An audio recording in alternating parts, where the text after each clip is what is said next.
We start with a live look outside at blue skies, and it looks pretty sunny outside our station here at Spear and Logan, but we are expecting some storms out on the plains tonight.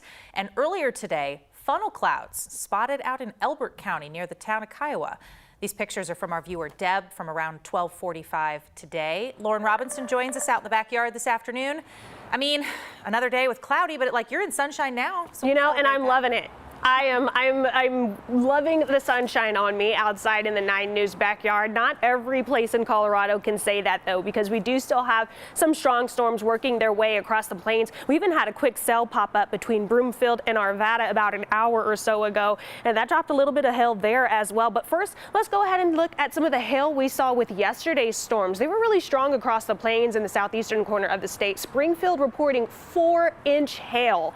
We saw 2.5-inch hail in Lyman, 2-inch hail in Genoa and Aurora, and then Hugo coming in with 1 3/4 there. So we saw some strong hail, or some large hail, as those strong storms pushed their way eastward earlier yesterday. But right now at DIA, we're at 69 degrees. We did make it to 70 not too long ago. So temperatures still below average, but the sun is coming, and we're going to see it over the next couple of days. Those winds pretty light coming in from the east at around 6 miles per hour. So we are going to continue to monitor our HD Doppler radar. As you can see here, most of those storms pushing their way through the plains. So Denver and most of the Front Range is done with the majority of that rainfall. Can't rule out a stray cell popping up, just like what we saw not too long ago between Broomfield and Arvada. So we're going to watch for some slight chances across the Front Range. Those bigger storms continuing to push their way east, though, and that's also where we have enhanced and slight risk for severe weather across the southeastern corner of the state. And then into the northern plains, we have a marginal risk for severe weather. So we're just going to watch for those storms to stay strong through the rest of the evening.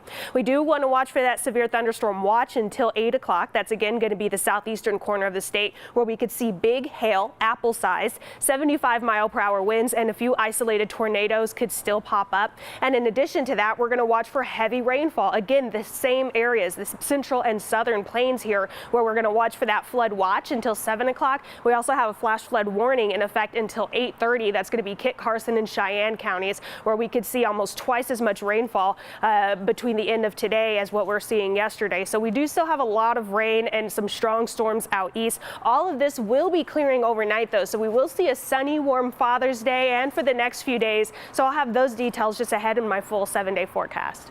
Lauren, thank you. A man died after being hit by a car in Aurora overnight. This happened last night on South Havana near East Tennessee, right on the border of Denver and Aurora. Aurora police say a woman from Texas was driving on Havana when she hit a 46-year-old man who was crossing that street mid-block. Police say he died by the time officers got there. They're still investigating exactly what happened, but if you know anything, they'd like you to call Metro Denver Crime Stoppers. Today, family and friends celebrated the life of Quaylen Campbell. He was killed in an apparent hostage situation in Colorado Springs, a situation that later prompted investigation into how long it took police to respond. His service was held in Campbell's hometown of Newman, Georgia. He'd moved to Colorado Springs with his family 2 years ago. Campbell died on June 2nd. That day, he was driving to work when he texted a picture to his wife of a gunman who had jumped into his passenger seat, and he was telling his wife to call 911. She did call 911 and then started driving toward him. It took 40 minutes. When she got there, no officers were there at the scene, and she found her husband's body inside that car. Police later found that the gunman killed Campbell, then himself, and the gunman had no relation to this family. Colorado Springs police say this was a random crime, and the shooter had an extensive criminal history. Campbell's attorney says police are now looking into why it took officers so long to respond to that 911 call. Today, we are hearing from conservative Douglas County School Board President Mike Peterson after a judge ruled that the conservative board majority broke the law when meeting in secret to fire the former superintendent. The judge ruled that Peterson, along with board members Christy Williams, Becky Myers, and Kaylee Winiger, all broke open meeting laws by having private conversations about Corey Wise, the former superintendent, before telling him to either resign or be fired. Wise forced the majority to fire him in a public meeting last year. At that meeting, board members could not provide a reason for firing Wise. Today, Board President Mike Peterson put out a statement saying he is glad that Wise's termination is now in the past. He says he agrees with the part of the order stating the board members weren't purposefully trying to break the law. And in his statement, Peterson said, quote, "I believe the court was right to dismiss the claim to declare the termination of the former superintendent null and void, and in the decision to not impose an injunction against the board, as we will simply rely on existing Colorado open meeting law going forward. A heads up, if you are heading to the airport on the train this weekend, RTD is shutting down the A line between the Peoria station and DIA to do some maintenance work. They will have buses working that stretch instead. So everything is normal between Union Station and Peoria, but then at Peoria, you'll need to hop on an RTD bus to then get to the airport. They'll be running about every 30 minutes. You can also hop on a bus at the 40th Avenue Gateway Park and 61st and Pena stations. The train should be back to normal by Monday. Juneteenth weekend is here. The festivities have already begun. This holiday recognizes the day, June 19th, 1865, when slaves in Texas finally learned they were free. 9 News reporter Courtney Yoon joins us live from 5 Points tonight. This is Denver's Juneteenth Music Festival happening right now. Courtney? Yeah, hey Jenny, there's so much to do, see, and eat here at Denver's Juneteenth Music Festival. The lineup tonight is stacked with 2 music stages and DJs all around. Organizers of the parade and the music festival here say that their parade that kicks off this street fest is the longest running in Denver, dating back to the 1950s. Each year, it brings together thousands of people from the community to celebrate. We've done this parade in 100-degree weather. This is the best it's ever been. Hey!